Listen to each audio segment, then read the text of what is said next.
Donc, aujourd'hui, on va prendre un moment pour explorer l'outil e-comments, qui est un outil qui permet de donner de la rétroaction plus facilement à l'intérieur de la suite Google. D'abord, vous devez savoir que e-comments est une extension, donc qu'on peut se la procurer en passant par le Chrome Web Store. Si vous regardez juste ici en haut, vous allez voir mon onglet e-comments qui est grisé. Lorsque e-comments est grisé, c'est qu'il n'est pas actif. Pour le rendre actif, on a simplement à appuyer dessus et la mettre à on. Si par exemple, vous voyez que vous êtes à l'intérieur d'un document et que e-comments ne s'affiche pas, juste à valider qu'il est bel et bien à on et à rafraîchir votre fenêtre juste ici à l'aide de la flèche qui permet de réactualiser. Donc, mon e-comments est actif. Je vais aller à l'intérieur d'un Classroom pour voir concrètement comment on peut l'utiliser.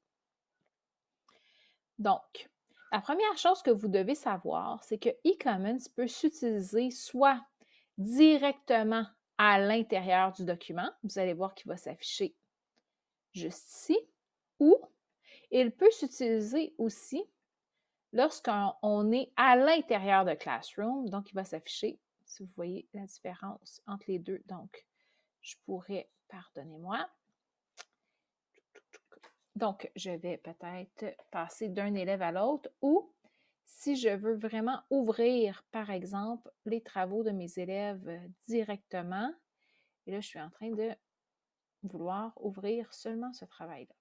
Donc, je vais m'assurer de vouloir pardonnez-moi, là, en fait, là, la seule chose que je veux vous montrer, c'est que je peux aussi, ici, en utilisant ma flèche pour l'ouvrir, mon e-comments va fonctionner aussi, donc à l'intérieur du travail de l'élève. Ce que vous devez savoir, c'est que e-comments fonctionne sur un Google Présentation ou un Google Slide ou à l'intérieur d'un Google Doc ou d'un Google Document. Donc, pour faire la démonstration, ce que je vais faire avec vous, c'est que je vais d'abord et avant tout passer un moment pour voir chacune des fonctionnalités de e-comments. Je vais donc utiliser ici ma fenêtre parce que j'ai plus d'espace. La première chose qu'on va faire, c'est qu'on va regarder les boutons en bas. Donc, en bas, vous voyez, il y a la première case qui se nomme Add Category. Add a Category, ce que ça permet de faire, c'est d'ajouter, par exemple, un nouvel onglet qui pourrait être, par exemple, critères, pardonnez-moi, critères de lecture, par exemple. Donc, ça va venir ajouter une nouvelle possibilité. Import permet d'importer des commentaires qui vont provenir d'un fichier. Export va faire la même chose, va vous permettre de prendre vos critères et de les envoyer à quelqu'un d'autre. Sachez toutefois que je n'ai jamais utilisé ces fonctionnalités-là, donc je vous les laisse explorer. Vous avez le bouton Switch Set. Switch Set vous permet d'avoir, si vous enseignez l'anglais, des commentaires déjà préétablis ici ou si vous souhaitez avoir vos propres commentaires, avoir 4 tableaux de commentaires. Donc, avec Custom 1, Custom 2, 3 et 4. Ce que ça va vous permettre de faire, ça va être peut-être de basculer. Si, par exemple, vous enseignez le français sur différents niveaux et que vous décidez d'avoir des commentaires qui seront différents, ou si vous enseignez plusieurs matières, ou dans le fond, si vous avez un critère par compétence, et là, j'ai le goût de vous laisser libre dans votre organisation de tous ces commentaires. Toutefois, gardez en tête que le mieux, c'est peut-être de se faire un plan qui sera papier et un plan sur lequel peut-être que vous allez déjà faire vos banques de commentaires déjà existantes à l'intérieur d'un document qui va vous permettre ensuite de juste les copier-coller dans votre outil. Et je vous explique la raison, c'est que si vous changez d'école, ce que je ne vous souhaite pas, ou s'il arrive un souci avec votre outil, vous n'aurez pas fait tout le travail pour pouvoir le perdre. Donc, vous avez ici vos customs. Je ne vous encourage pas non plus à faire des customs selon vos compétences parce que ça va peut-être vous arriver que vous allez avoir une tâche qui va avoir plus qu'une compétence. Vous allez donc peut-être vouloir avoir tous ces critères-là à l'intérieur d'un même visuel. Donc, je vais juste ici canceller. Pour chacun de nos onglets, si je fais un clic droit dessus, c'est possible de l'exporter, de le sauvegarder, de le changer, mais aussi de le cacher. Donc, ça serait aussi possible dans la mesure où si vous avez juste à voir vos critères, par exemple, en lecture, de garder vos critères de lecture affichés et de cacher vos critères en écriture.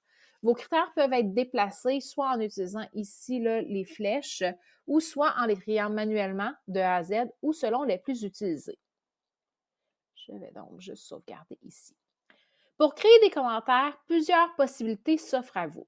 D'abord, en utilisant le commentaire plus, vous pourrez taper le commentaire de votre choix, ainsi que les abréviations aussi de votre choix. Vous pourrez par la suite y ajouter là, du gras, de l'italique, du souligné, du barré. Vous pourrez aussi ajouter, par exemple, un petit onglet, un petit X, comme vous le souhaitez. Vous pouvez utiliser finalement la fonctionnalité dans laquelle vous allez parler et qu'on va le transformer en texte. Sachez toutefois que ce n'est pas tout à fait au point.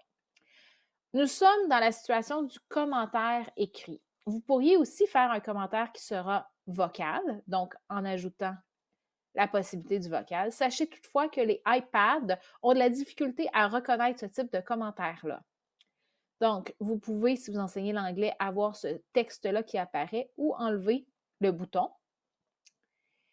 Deux possibilités s'offrent encore à vous. Donc, soit que vous sauvegardez seulement pour le travail de l'élève votre commentaire qui est vocal, soit que vous ajoutez votre commentaire vocal à l'intérieur de votre menu e-comments. Ce qui veut donc dire que ce commentaire-là va pouvoir servir pour d'autres élèves.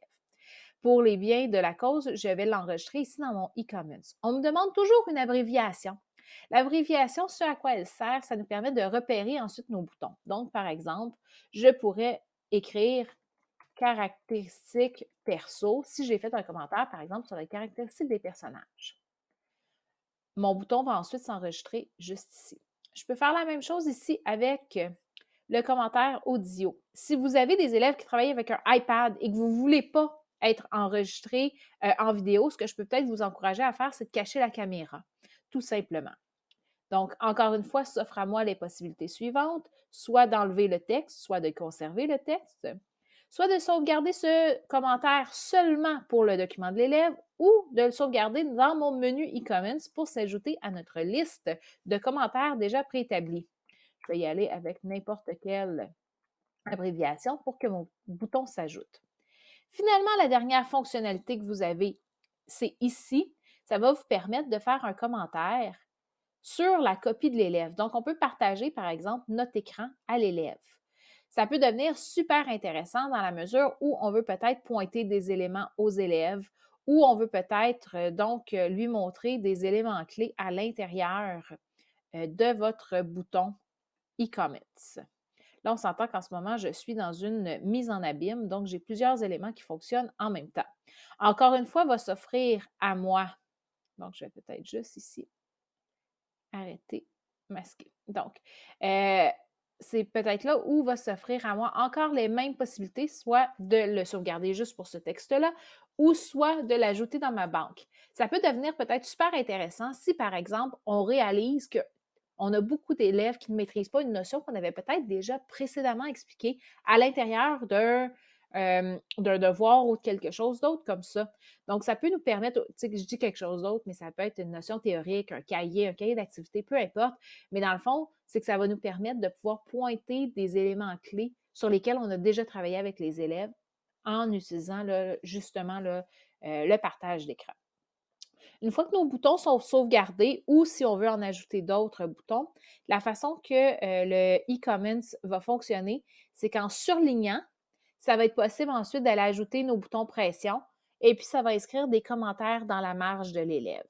La partie qui est intéressante, c'est dans la mesure où si on décide, par exemple, d'utiliser un commentaire de texte, en appuyant dessus, notre commentaire de texte va aller s'ajouter directement dans la marge.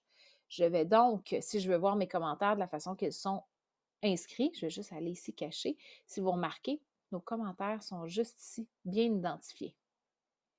Donc, on vient de faire le tour rapidement de l'outil e-comments, mais surtout des façons qu'on peut l'utiliser. Je vous souhaite une bonne rétroaction.